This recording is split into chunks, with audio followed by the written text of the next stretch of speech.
Hi friend, welcome to Tapati kitchen. আজকের পর্বে সন্ধ্যের টিফিনের জন্য দারুণ স্বাদের পনির স্যান্ডউইচের রেসিপি তোমাদের সাথে শেয়ার করব। এই পনির স্যান্ডউইচের রেসিপিটি তৈরি করে চা অথবা কফির সাথে সন্ধ্যের টিফিন হিসেবে তৈরি করে নিতে পারবে। এই স্যান্ডউইচের রেসিপিটি তোমরা বাচ্চাদের টিফিনেও ব্যবহার করতে পারো। সহজেই তোমাদের সাথে পনির স্যান্ডউইচের রেসিপি শেয়ার করলাম। পনির স্যান্ডউইচের রেসিপিটি যদি তোমাদের ভালো লেগে থাকে অবশ্যই বাড়িতে একবার ট্রাই করতে ভুলবে না। পনির স্যান্ডউইচ বানানোর জন্য এখানে আমি বেসনের ব্যাটারটা তৈরি করে নেব। বেসনের ব্যাটার তৈরি করে নেওয়ার জন্য এখানে একটি বোলের ভিতরে 200 মতন বেসন নিয়েছি। বেসনের মধ্যে দিয়ে দেবো 1 বাটি মতন কর্নফ্লাওয়ার, আর দিয়ে দেবো 1/2 চামচ মতন বেকিং পাউডার, 1/2 চামচ মতন হলুদ গুঁড়ো, 1 চামচ মতন কাশ্মীরি লঙ্কার গুঁড়ো, আর দিয়ে দেবো 1 চামচ ব্ল্যাক পাউডার, আর 1/2 চামচ মতন চিনি। চিনিটা দিলে স্যান্ডউইচ ভাজার সময় দেখবে স্যান্ডউইচের কালারটা সুন্দর আসবে। এই সব শুকনো উপকরণগুলো ভালো করে মিশিয়ে নেব। এই সব উপকরণগুলো ভালো করে মিশিয়ে নেওয়ার পরে অল্প অল্প জল দিয়ে বেসনের ব্যাটারটা তৈরি করে নেব। জলটা একেবারে দেবে না, জলটা একেবারে যদি দাও বেসনের ব্যাটারটা পাতলা হয়ে যাবে। অল্প অল্প জল দিয়ে বেসনের ব্যাটারটা তৈরি করে নিতে হবে।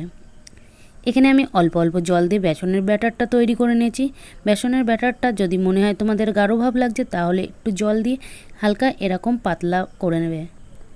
বেসনের ব্যাটারটা খুব বেশি পাতলা করবে না, খুব বেশি গাঢ় করবে না। তোমরা দেখতে পাচ্ছ বেসনের ব্যাটারটা আমি কতটা পরিমাণে গাঢ় বা কতটা পরিমাণে পাতলা রেখেছি। বেসনের ব্যাটারটা তৈরি হয়ে গেছে। এবার আমি যেই স্যান্ডউইচের ভিতরে আলুর পুরটা ব্যবহার করব সেই আলুর পুরটা তৈরি করে নেব। আলুর পুর তৈরি করে নেওয়ার জন্য এখানে আমি আগে থাকতে আলুগুলো বয়েল করে রেখেছিলাম। এবার আলুর গায়ের থেকে খোসাগুলো ছাড়িয়ে নেব। একে একে আমি সবকটা আলুর গায়ের থেকে খোসাগুলো ছাড়িয়ে নেব। একে একে সবকটা আলুর গায়ের থেকে খোসা ছাড়িয়ে নিয়েছি। এবার আলুগুলো হাত দিয়ে চটকে মেখে নেব। আলুগুলো ভালো করে মেখে নেব যাতে আলুর ভিতরে কোনো রকম দানা ভাব না থাকে। তোমরা দেখতে পাচ্ছ আলুগুলো ভালো করে চটকে মেখে নিয়েছি, আলুর ভিতরে কোনো রকম দানা ভাব নেই। এবার আলুর ভিতরে একে একে আমি সব গুঁড়ো মশলা ব্যবহার করব।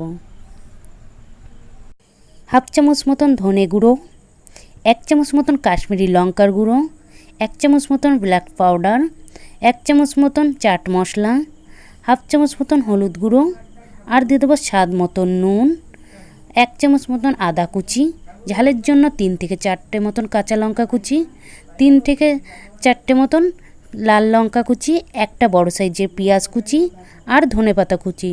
এই সব উপকরণগুলো ভালো করে আলুর সাথে মেখে নেব। এখানে আলুর সাথে সব উপকরণগুলো ভালো করে হাত দিয়ে আমি মেখে নিচ্ছি। এখানে সব উপকরণগুলো ভালো করে আলুর সাথে মেখে নিয়েছি। আলুটা মাখা হয়ে গেছে প্রায়। এখানে আলুটা মাখা হয়ে গেছে। এবার আমি স্যান্ডউইচের ভিতরে যেই পনিরটা ব্যবহার করব সেই পনিরটা কেটে নেব। এখানে আমি 150 মতন পনির নিয়েছি। এবার পনিরটা ছোট টুকরো করে কেটে নেব। এখানে আমি 5টা মতন পনিরের পিস করে নিয়েছি। তোমরা দেখতে পাচ্ছ পনিরের পিসগুলো কতটা বড় সাইজে রেখেছি। এবার পনিরগুলো ভেজে নেব। পনিরগুলো ভেজে নেওয়ার জন্য ননস্টিকের প্যান বসিয়ে নিয়েছি। প্যানটা গরম হয়ে যাওয়ার পরে সামান্য পরিমাণে রিফাইন তেল দিয়ে দেবো। তেলটা ভালো করে গরম করে নিয়ে এবার একে একে পনিরের স্লাইস করে রাখা পিসগুলো ননস্টিকের প্যানের ভিতরে দিয়ে দেবো। পনির ভাজার সময় আমি কোনো রকম নুন বা হলুদ ব্যবহার করিনি। এবার পনিরগুলো লাল করে ভেজে নেব। পনিরের ওই পিঠটা ভালো করে লাল করে ভেজে নিয়েছি। এবার পনিরগুলো উল্টে দিয়ে পনিরের এই পিঠটাও লাল করে ভেজে নেব। এখানে সবকটা পনির লাল করে ভাজা হয়ে গেছে। এবার পনিরগুলো আমি একে একে গরম তেলের থেকে তুলে নেব। তোমরা দেখতে পাচ্ছ পনিরগুলো 2 পিঠই লাল করে ভেজে নিয়েছি। এবার পনিরগুলো সবকটা আমি একটি প্লেটের উপরে তুলে নেব। একে একে সবকটা পনিরের পিস ভেজে আমি একটি প্লেটের উপরে তুলে নিয়েছি। এবার আমি স্যান্ডউইচগুলো তৈরি করে নেব। এখানে স্যান্ডউইচ বানানোর জন্য এখানে আমি 6টা স্লাইস রুটি নিয়েছি। এবার এই স্লাইস রুটিগুলো দিয়ে আমি এবার স্যান্ডউইচগুলো তৈরি করে নেব। স্যান্ডউইচ তৈরি করার জন্য এখানে আমি 2টো স্লাইস রুটির একটি প্লেটের উপরে পাতিয়ে নিয়েছি। এবার এই স্লাইস রুটির উপরে দিয়ে দেবো 1 চামচ করে ধনেপাতার চাটনি। এই ধনেপাতার চাটনিটা আমি তৈরি করেছি ধনেপাতা, কাঁচা লঙ্কা, আদা কুচি আর বিট নুন দিয়ে। এবার এই 2টো পাউরুটির উপরে 1 চামচ করে ধনেপাতার চাটনিটা স্লাইস রুটির উপরে ভালো করে মাখিয়ে নেব। ধনেপাতার চাটনিটা ভালো করে স্লাইস রুটির উপরে মাখিয়ে দিয়েছি। এবার আমি এই স্লাইস রুটির উপরে দিয়ে দেবো আলু মাখা। এবার এই আলু মাখাটা ভালো করে একটি ছুরি দিয়ে রুটির উপরে ভালো করে মাখিয়ে নেব। এই স্লাইস রুটির উপরে একটি ছুরি দিয়ে এইভাবে চারি সাইডে আলুটা মাখিয়ে নেবে, তাহলে ভালো হবে। কোনো রকম হাত দিয়ে মাখাতে যাবে না, তাহলে ভালো হবে না।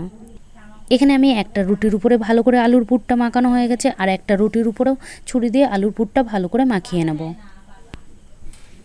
এখানে দুটো রুটির গায়ে ভালো করে আলুর পুরটা মাখানো হয়ে গেছে।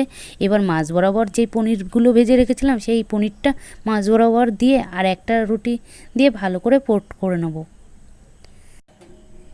এখানে আমার একটা স্যান্ডউইচ তৈরি হয়ে গেছে। এবার স্যান্ডউইচটা আমি 3 কোনা করে কেটে নেব। তোমরা দেখতেই পাচ্ছ স্যান্ডউইচটা 3 কোনা করে কেটে নিলে পুরো স্যান্ডউইচ তৈরি হয়ে গেছে।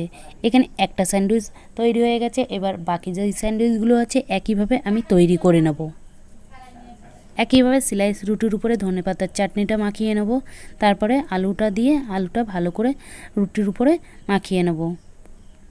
এখানে দুটো রুটির উপরে ভালো করে আলুটা মাখিয়ে নিয়েছি।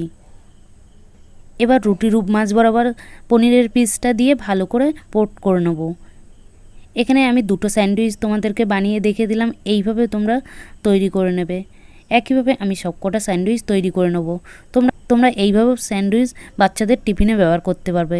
এখানে আমি সবকটা স্যান্ডউইচ তৈরি করে নিয়েছি। এবার স্যান্ডউইচগুলো আমি ভেজে নেব। স্যান্ডউইচগুলো ভেজে নেওয়ার জন্য এখানে আমি কড়াই বসিয়ে দিয়েছি। কড়াইটা গরম হয়ে আসার পরে দিয়ে দেবো রিফাইন তেল।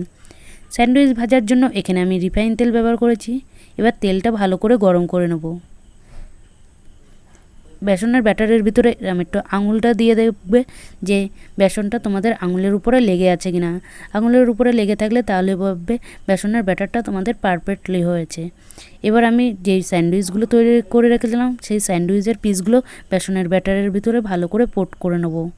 ভালো করে পোট করে নিয়েছি। এবার আমি গরম তেলের ভিতরে স্যান্ডউইচগুলো ছেড়ে দেবো।